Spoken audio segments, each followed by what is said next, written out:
Oh, I feel like a root today.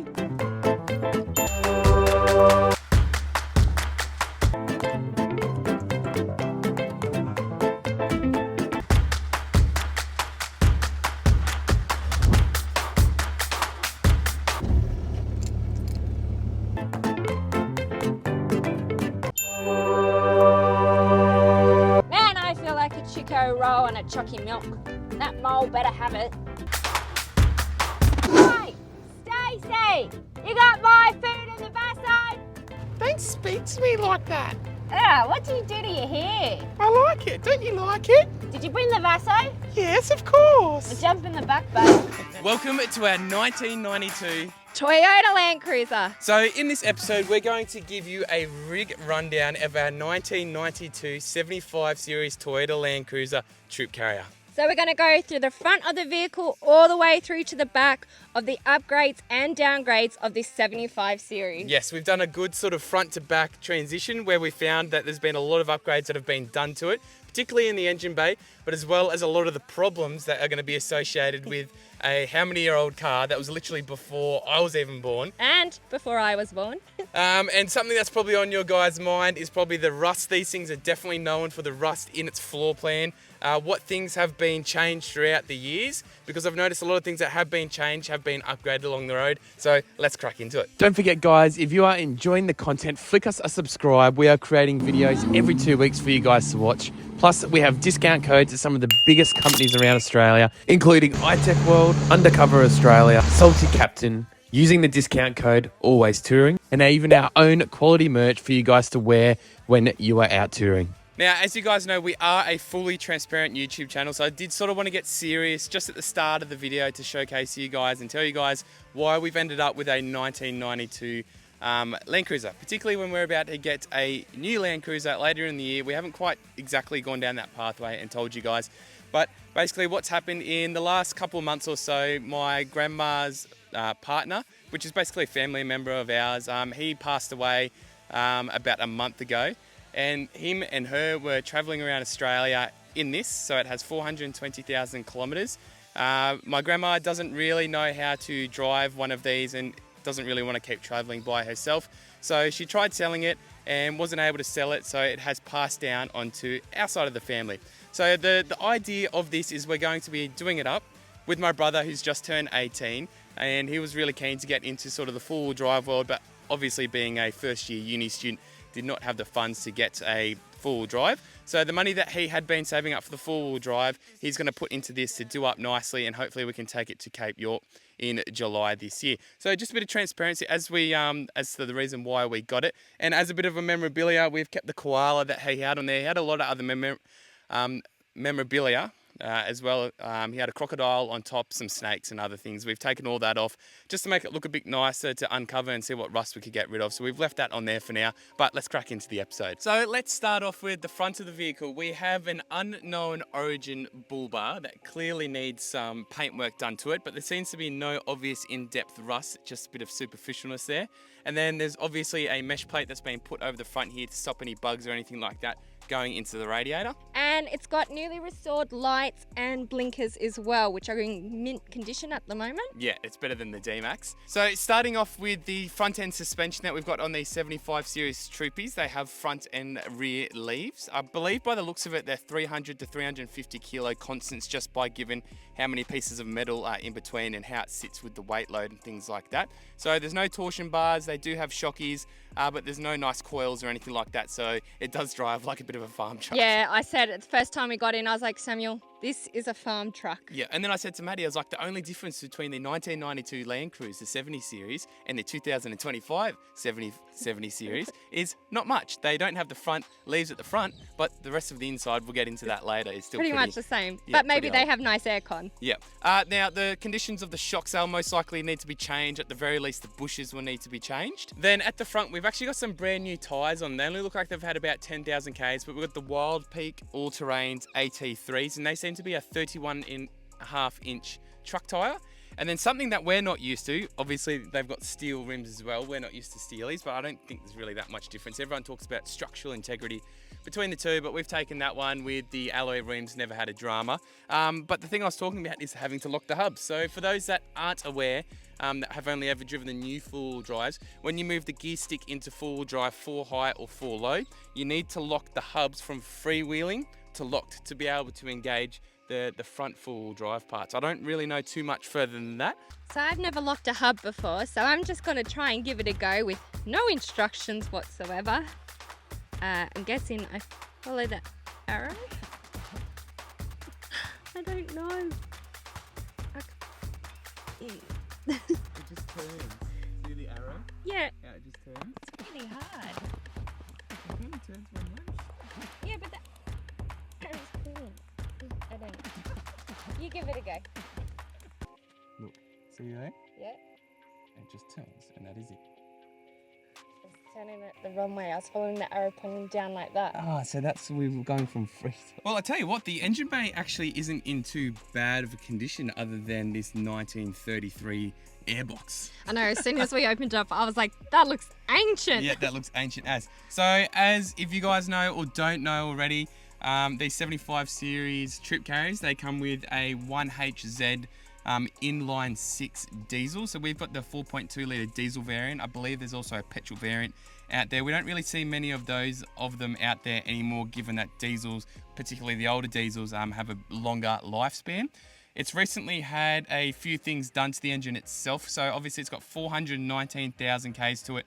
We are unsure if this is the original engine or not, but by the looks of it and the looks of the service history that we only have up into 2013, it has 420,000 kilometers to the actual engine itself. So in 2018, it had quite a fair bit done to it. So it had a 130 amp hour upgrade alternator here. I think that my grandma's boyfriend had issues with it back then and decided to upgrade it so he could run his electrical system. Then at the same time, a new metal radiator was put in. All of the belts were replaced at the time, the same with the fan belts. And that was at 360,000 kilometers that was done. The last clutch that was done in it was in 2013 at 342,000 kilometers ago. So about 100,000 Ks or so ago. So it lasts longer than our D-Max. It definitely lasted longer than our D-Max.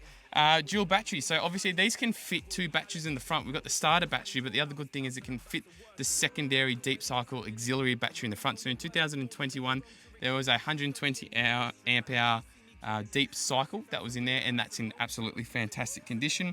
2016, 342,000 Ks of rear main seal was done. There was an injector pump service done at 344,000. The aircon was fixed in 2019. However, as Maddie knows from first-hand experience, It's definitely a hot box at the moment, and we think it might need to be re-gassed because the car with no aircon on what, a 35-degree day? Or 38 actually. 38? I reckon you're just wet to see me. That's very naughty. Did you bring the Vaso? No, I brought the Murray though. now these come with a timing belt, not like a timing chain like it does with the D-Max. So that was only done 10,000 Ks ago, which is absolutely fantastic. The last service was literally done January last year and has only done about 1,000 kilometers since. So as part, as I said, doing it up with my younger brother, we're going to do a full service on it, and everything looks so simple. That is the first thing I noticed when I opened the bonnet and had a look at the driveline, is I reckon I can do most of it myself other than the injectors, and I reckon I can do the glow plugs, which I'm just starting to learn, but everything else looks really easy and simple. Another bonus in this, it does come with the Red Arc electric brakes that were put in it as well, because Grandma's boyfriend Jim was towing at the time with this. Something else to notice is there's a fair amount of room as well in the bonnet, so if you did want to pop in an air compressor, you've got plenty of room. Unlike some of the newer forward drives coming out, we just found there's not much room in the engine bay lately. Yep, and before we completely commit to doing the full build series on this, we are going to take it to a mechanic to have a look at the injectors, do a compression test, and have a proper look inside the transfer case and the gearbox. So on this 75 series model, we do have a pretty thin side step that's made of steel, and it is thin so that if we do go over a rock or something, it is going to leave a fair dent in it. Yeah, and it is a short one, so it doesn't go, I can So see it under doesn't there there's go another all the mounting way, point, yeah. and you can get long ones, but this one just has the short one. Obviously they weren't needing access to the roof, that's why they got that. So we've got the snorkel here, which has a proper seal, so it does not have the issues with the raised air intake. Yeah, so a lot of vehicles I've noticed with snorkels, raised air intakes, they're not properly sealed. So the good thing is we can do river crossings and water crossings. I'll definitely check that before we head up to Cape York. I'd like to show you the mirror here. it is completely ruined because of all the rust. It's coming apart, and on the other side it's all done up with duct tape at the moment. And same for the side wind barriers here. They're also all rusted and coming apart. But unfortunately, we have to keep the windows down because it's such a hot box and we don't want all the bugs to fly in this bloody heat. Yep. But they are quite cheap to replace. Samuel said these were how much again? Yeah, so they're $40 off eBay to get a whole new pair, and they literally just screw in at the bottom, and then the windshields, you can get the tinted ones for $75 as well. And obviously when we get that aircon fixed. That'll be easy. So on the back of the car, we do have 2 pairs of side windows on each side, which make a total of 4. They aren't lift up, they are your traditional slide. Now, as you can see, it is quite difficult to open. It's because all of this rubber has eroded away.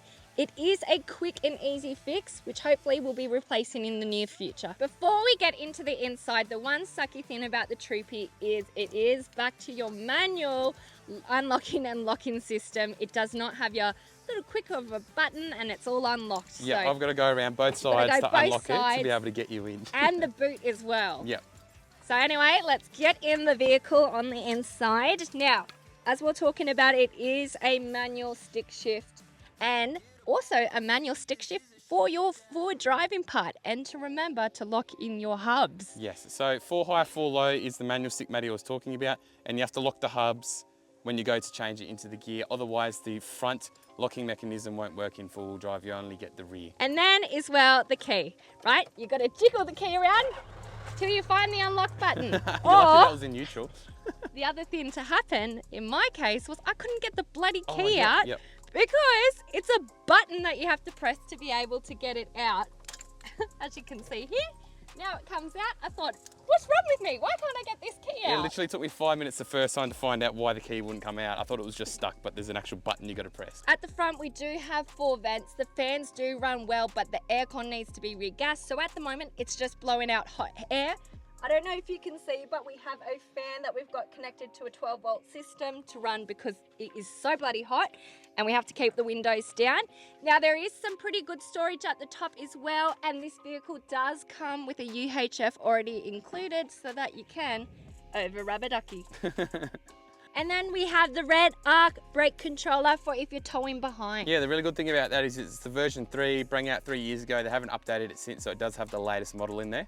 And then you've got the old analog style here as well, and your oil temperature and your battery voltage reader. Yeah, which is not many four-wheel drives have nowadays. Despite it being 1992, our brand new D-Max, or the brand new D-Maxes out on the market, I should say, don't even have those. But our D-Max does have a button to put our windows up. This is your old wind-up system that you have to do on both sides. So then over this side, we'll start up with the head unit here. So obviously we've got the button that turns on the sub-tank. So it's a 90-litre sub-tank. When you press on the button, it only draws from the back. It doesn't draw from the front one simultaneously. Then we've got a upgraded head unit here. As you can see, we've got the Pioneer, and this basically has a Bluetooth system already inbuilt in it. What I'm going to do is a bit of a 12-volt configuration switch up here into the future.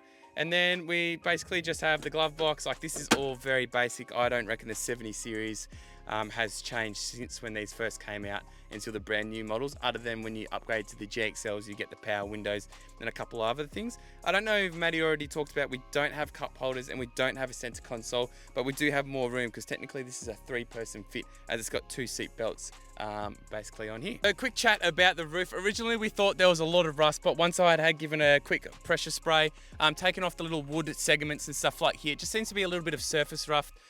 Quickly talking about how the roof rack mounts might work on these compared to the D-Max or other vehicles in the market, that I did notice that it had these side rails around the side, which I noticed on the Rhino website they have actual clips that go in here, and it seems that they have a higher roof load rating, which is absolutely fantastic. And because we don't have that dual cab front and back rear difference in moving, you can fit rooftop tents that are larger and take up more space and keep it more central over the front and the rear diff. So moving on to the back of the 75 series Land Cruiser Troop Carrier, we'll talk about the fuel tank capacity. So we've got 90 litres in the front, 90 litres in the back as a sub tank, which brings it to a total of 180 litres. I'm currently in the moment trying to test out how many litres per 100 that we're getting. It seems to be around that 14 litre per 100, sitting at 110 on the highway. Then underneath, I think we have a limited slip diff rear diff. I'll have to do a double confirmation to see if the clutch, for those that aren't aware, the LSDs have a clutch, to see if that hasn't worn out or not. There's no actual rear bar, so this is just plastic, but we've got the Anderson plug on the back for power when you're basically towing. We've got all the towing related stuff there, including a tow kit. I'll quickly drop here how many tons these things can tow. I think they can tow up to 3 tons. Like, I'm pretty sure they have a good towing capacity, but the power, I don't know how good that would be right there. And then now moving up to the back. So this version does not have a tailgate, unfortunately, which we do actually heavily rely on when we're traveling. Yeah, I don't realise how much we use it until literally just this morning when I was sitting there having a coffee. I was like, why am I sitting here on the tailgate when I have a perfectly good chair there? Like, it's really convenient. So it's a bit annoying not to have. I'm pretty sure other versions of these have the tailgates. I think the 60 series have the tailgates. Yeah, or a little table as well, at least, that you can latch open on the inside part. Yeah, they do have mods for that as well. They do. Yeah. There is a tyre on the back as well, a spare tyre. This does, however, cause an issue for when we're opening up the back. It's actually caused the back to drop down, which has now made it harder to open up the back part here. Yeah, I was trying to have a look at it before. I think one of the latches or the bearing seems to have, because of the weight over time on corrugations and stuff like that, just isn't holding. Because I'm pretty sure if you let go of that right now, it'll... Oh, I'm safe. It'll hold. Usually it closes. So yeah, we'll quickly go into the back and give you a quick rundown, because this is going to be the biggest part of the build. As everyone knows that these Troopies can be absolutely decked out, where you can sleep in them, live in them, you can create an own little house and stuff like that in it. It's pretty cool. So this vehicle is currently registered as an 11-person vehicle. So obviously you can fit 3 people in the front there, and then you can fit 8 people here in the back. So there's a lot of room. You know, like, you can literally kneel in like we can, sitting quite comfortably. There's storage space at the top here. We've got the 2 speakers there. And then they've put on these little fly mesh nets, which I'm assuming that they've done that. So when you are sleeping in here, because I used to sleep with a bed in here, you don't get any flies or mozzies or anything like that. But it is quite outdated, and that will definitely need to be replaced. We've also got some side storage on each section. So we've got a total of 2, 4, 6, 8. 8 little storage cubes where you can pop some stuff in. But our plan for this is actually to take them out, and we're going to put some slide drawers in instead, because we find it's a lot easier to get access to your stuff. And then we're going to plan to put a bed on top so that you can sleep in this bad boy as well. Yeah, that'll definitely be dependent on, obviously, once we give it to my brother and him and I will be decking it out together, we'll have to sit down and go through some ideas as to how him and his girlfriend, because we need to make sure, obviously, she's only been camping once, so one of the biggest things we have to do to the back here is make sure that it's comfortable, have a good 12-volt system in here, and then make sure it's cool as well, because obviously nobody wants to be sleeping in an enclosed space like this without any airflow at night. So that'll definitely be a working wonder. But there's a lot of room that you can do a lot of stuff in, which is really exciting. It's definitely something that we haven't had in the D-Max. We've got room in the tub there, but not to the capability where we can sleep. I think, yeah, you can definitely make easy access for storage here if you just do it right, though. Yeah, preparation is definitely key on that one. A lot of planning. Now, let's quickly talk about rust. These 75 Troopies, or anything basically from the year 2000 and below, as in heading towards the 1990s, have rust problems, particularly on the floor plans. And I wanted to quickly show you a couple of the really bad areas, particularly at the front. There's rust on both sides, the driver's sides and passenger side, so bad to the point where you can actually see down onto the ground itself. So we need to file that back, see how far back the rust goes, and then re-weld that. Before we crack into the build, into the back here, we're going to take all of these drawers out, take the carpet out and see where the rust is and fix up any of those problems, just so that we don't have anything crumpling in the next, 5 to 10 years or so. So that will definitely be interesting. But the rust in and around the outside of the vehicle isn't too bad. None of the structural integrity of the A-frame or the chassis or anything like that has any rust that sort of compromises any of that safety and those rego purpose problems. So even though this 75 series does have a few faults, like the aircon not working and some rust in some particular areas, yeah, that front's pretty bad, isn't it?